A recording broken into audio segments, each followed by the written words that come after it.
Food, both good and bad, consumed by your favourite top footballers. While adhering to a strict balanced diet is needed for footballers to maintain the peak physical condition needed to play 90 minutes of football, they are humans as well, and like the rest of us, also grapple with the occasional or constant cravings for unhealthy junk food and sugary sweets. Whether this is due to youthful ignorance or flat-out negligence or resistance to authority, we get a glimpse into how the dedication of a footballer is constantly tested on a regular basis when it comes to deciding what they put into their bodies. Make sure to watch until the end, as we will take a look at footballers you are familiar with and the battles they have had with food, as well as some managers who try to impose their will on their players, like your parents or a spouse trying to get you to eat your fruits and vegetables. Let's take a look. When Cristiano Ronaldo was at Sporting Lisbon's youth academy, money was scarce for the 12-year-old youngster. He recalled the days back then when he used to go with his teammates up to a McDonald's nearby and would ask for leftover hamburgers. Ronaldo said in a recent interview, "Late at night, around 10:30 or 11, we would get a little hungry. So we had a McDonald's next to the stadium where we lived, and we would always go to the back door and knock on the door and ask, 'Do you have any hamburgers left?'" Now, Ronaldo was a hungry young boy back then, so we will let it slide when it comes to his cravings for the Big Macs. You might be surprised to know that his love for the Golden Arches lasted even after he became a top-level player.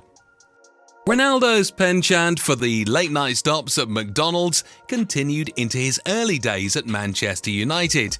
Wayne Rooney, who played with Ronaldo for many years, said that in his early years at Man United, he was responsible for driving Ronaldo around, and one of their favourite stops was for fast food.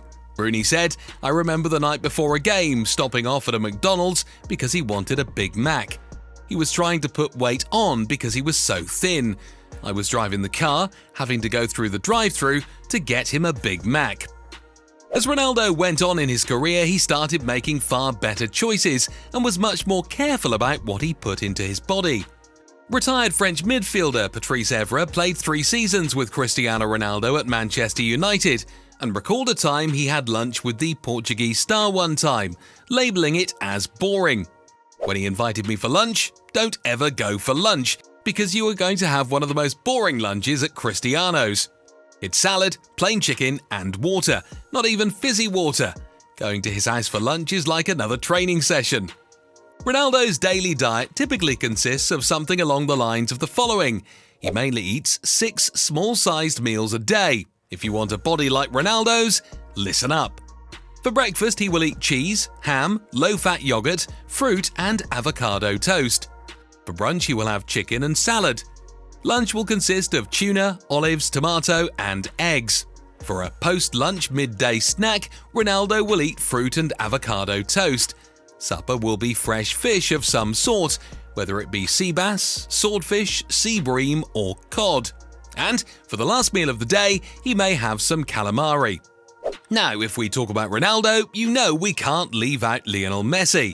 When Messi was a youngster, he ate a diet that was primarily meat-centered, and he had a soda addiction that he himself admitted to. In an interview a few years back, Messi said, "I ate badly for many years. Chocolates, fizzy drinks, and everything. That's what made me throw up during games." But when Pep Guardiola became the manager of Barcelona in 2008, he encouraged the Argentine to eat more fish and vegetables, drop the soda, and to round out his diet a little more. This had a positive effect on the young Messi, who was somewhat injury-prone prior to Guardiola's arrival. Gone were the muscular injuries he sometimes fell victim to, and he would go on to become the superstar we now know him to be. Messi said, "Now I look after myself better. I eat fish, meat and salads. Now everything is organised and taken care of." Cristiano Ronaldo's love for McDonald's in his early days doesn't seem to be the only example of footballers and their cravings for Big Macs and fries. Fabio Capello, the Italian manager who was in charge of the England national team from 2007 to 2012, was known to be a disciplinarian who imposed strict rules on all teams that he managed. To the dismay of the England players, he installed a no butter rule while having breakfast. Defender Rio Ferdinand, who always had butter with his breakfast, was one of the players who took exception to this and approached both Capello and the kitchen staff to have this rule done away with no success. There were also other restrictions and changes regarding food, which left the players baffled and in dismay. Ferdinand said in one interview that the food situation became so dire and so horrible that he and other players such as John Terry, Ashley Cole, Steven Gerrard and Jamie Carragher secretly had McDonald's delivered to one of the hotels the national team was staying at. And, in his words, were sitting there like scavengers eating all the food. A number of English clubs back in the 1990s had a notorious drinking and junk food culture back then, and Arsenal was no different. Captain Tony Adams was known for organising a team outing called the Tuesday Club, in which a bunch of the team's regulars would head out for a night of heavy drinking on the town, all in the name of team bonding. Yeah, right. And what did they have for pre-game meals? Burgers, chips, pie and chocolate. Seriously. So when Arsene Wenger took over the reins at Highbury in 1996, after a year-and-a-half spell in Japan, the Frenchman was ready to roll up his sleeves and make some massive changes to the stuff that the players put into their bodies.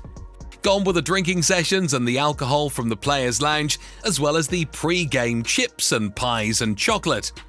At halftime of one game, Wenger approached his physio and asked, "What is wrong with the players? Why is everyone quiet?" And the physio responded, "They're hungry, I didn't give them their pre-game chocolate." You may remember one famous band once eloquently asking, "How can you have any pudding if you don't eat your meat?" Well, first of all, under Wenger, you won't be having any pudding to begin with. And the meat, well, you'll only be eating chicken and definitely not red meat. But the irony of all this is that the nutritional overhaul that Wenger brought into Arsenal, and that the players absolutely hated at first, ended up helping them in the long run and became something groundbreaking in English football. Players were in better condition and played better, and Arsenal went on to make history under Wenger. Also, the diet and the nutrition eventually permeated its way around the rest of the Premier League and is now considered the standard practiced by virtually every club.